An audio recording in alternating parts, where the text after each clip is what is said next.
Hi YouTube. So today we're going to be talking about texture. So this is a mask that I'm currently making, and I'll show a close-up photo. But there's a lot of different textures going on here, and I just kind of wanted to hop on here and explain the general workflow of creating different types of textures on your masks.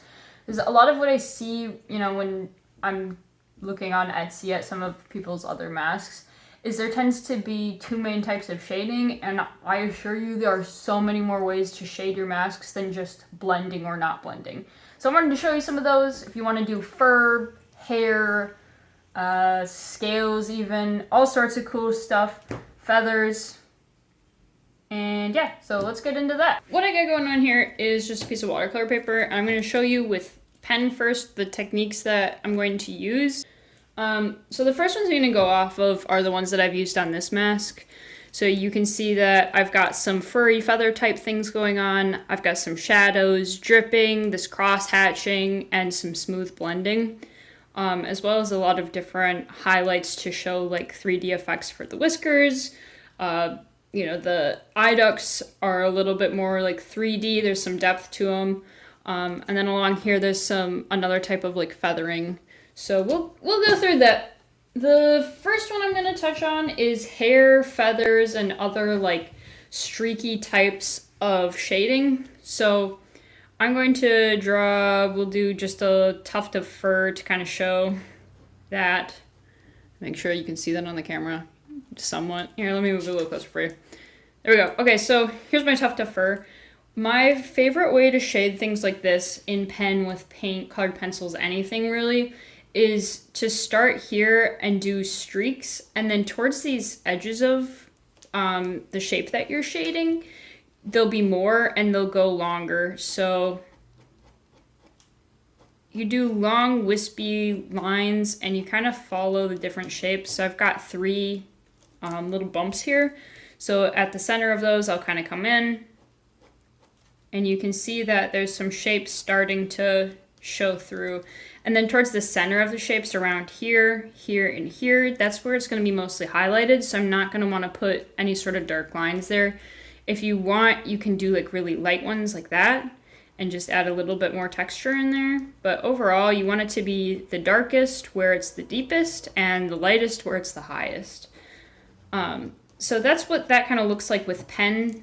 And you can see that I've used that technique along the tear ducts here. So there's some darker, I'll put it a little closer. There's some darker spots along the outside and the bottom, and they kind of streak inwards a little bit. Some of the feathering has that, where you can see dark lines coming out, and then towards the center it's a lot brighter. That just really helps add some depth. And it's a really easy go-to one. After you get it down, you can use it on pretty much anything. It's just a secondary way of shading. And then we'll go on to your classic smooth shading. So got a ball here. We can even add a little shadow if you want to make it really artsy. But the idea of this is that you have, again, a highlight and shadows. So I guess that's backwards. Our shadows are going to be the darkest, and the midtones are going to be somewhat medium. And then this will be the lightest. We don't want to touch that at all.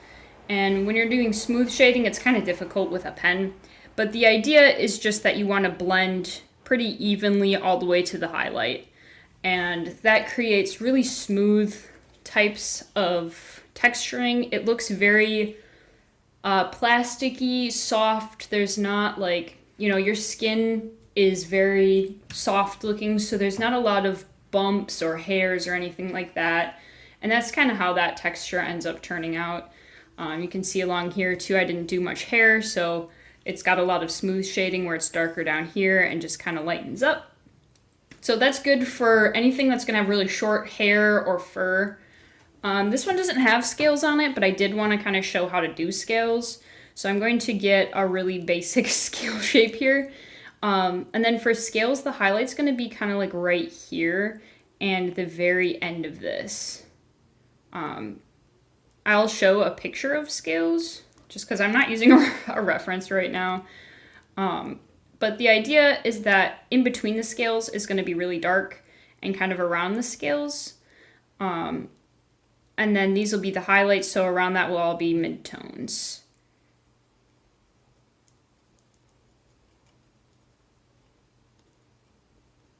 And yeah, one of my favorite things, I don't have a white pen. I've got a paint marker, but it's really big, so that's not going to be super useful.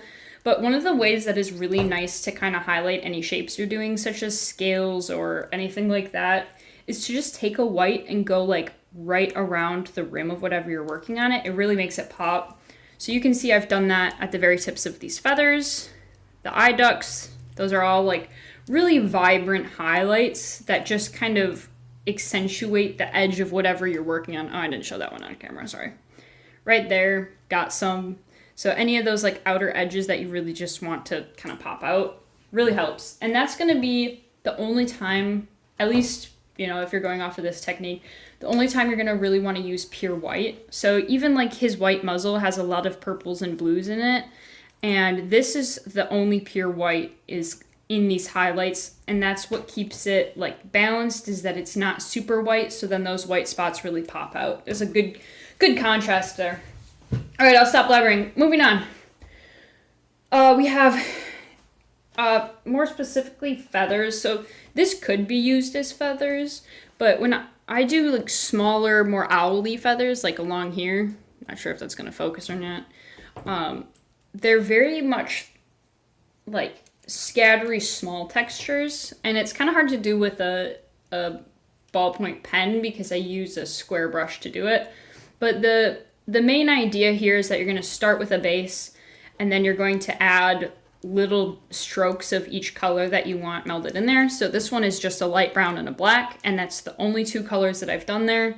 So then when you start adding in the second one, you get this really nice like checkery type pattern, and it looks pretty realistic for small feathers or little tufts of fur. And then I think the last two here are the crosshatch and any whisker spots, horns, things like that. Oh, and I guess the drips. We'll do the drips next because those are pretty simple. It's very similar to the scales. You have a highlight around here, and then if you want shadows, those will be on one side. You have to imagine some type of light source. Same with all of these. There's a light source coming from somewhere.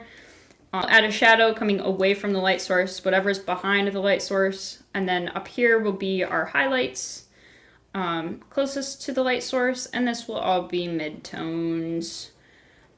So drips are, I mean, they're pretty easy. Got the shadow, the highlight, and the midtones. And again, if you want to add like a little tiny white line around all this, super helpful just to make things pop. I had a lot of white going on this mask already, so I just did like the little bit there. And we got the cross hatching, one of my favorites. I did an antique mask, I think, with that. And my bad art mask also had cross hatching in it. And the idea with this is you start with bigger splotches of paint, kind of like this. And then as you go through, you take different swatches and different sizes, and you really just kind of go crazy. It's super fun, and in my opinion, looks super cool, like Banksy type graffiti looking almost. So you start with big brush strokes. You can see those underneath. Those are the pink and the blue. And then on top of that, I've done smaller brush strokes. And then on top of that, I've done really tiny brush strokes. And that just kind of creates some layering on top of each other. And in the end, it's just this like messy but cohesive look. So yeah, that's how that one's done. Of course, you have just black and white shading. So if you didn't want to do this super round, you can have very like hard coloring. So this is all one color. This is all one color. This is all one color. And then these lines between, we don't shade at all. You can see I've done something very similar to that here. There's no shading between this purple white and this brown. All it is this color and then that color. It helps, you know, keep shapes separate. So you can see here is really sharp, here is really sharp, here is really sharp, here is really sharp. And that kind of keeps all your pieces separate. So between patterns, I really like doing that.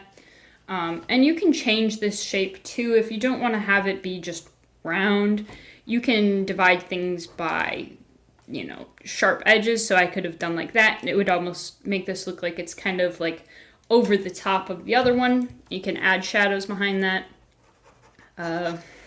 So yeah, that's some pretty good textures. And the last thing is just like specifically whisker dots, but you can use it for noses or horns or anything else. And the idea there is that you start with, at least for the whisker dots, I do kind of a C shape in black, and then once that's almost all the way dry, super tacky, I take a dot of white paint and I put it like right there, and so it looks like there's, you know, the shadow of where the whisker is coming out of, and then the light dot where the actual whisker hair is. So yes, that was a lot of talking, a lot of really fast talking, but here are your main types of shading, shadows, etc. There's a million more, and you can kind of mix and match these, you know, if you want to do something like scales on a soft shape or cross hatching on, you know, some type of hair. Go wild, experiment. This is where your own unique art style comes from, is taking bits and pieces of things that you like and then making it your own, tossing whatever you don't like, and through that, you will start to find your own unique mask style, your own unique art style. And if you do use any of these in your next mask, I would love if you dropped an @ or a mention for it, and I'd look to see what you make. So thank you so much for watching, and I'll see you next time.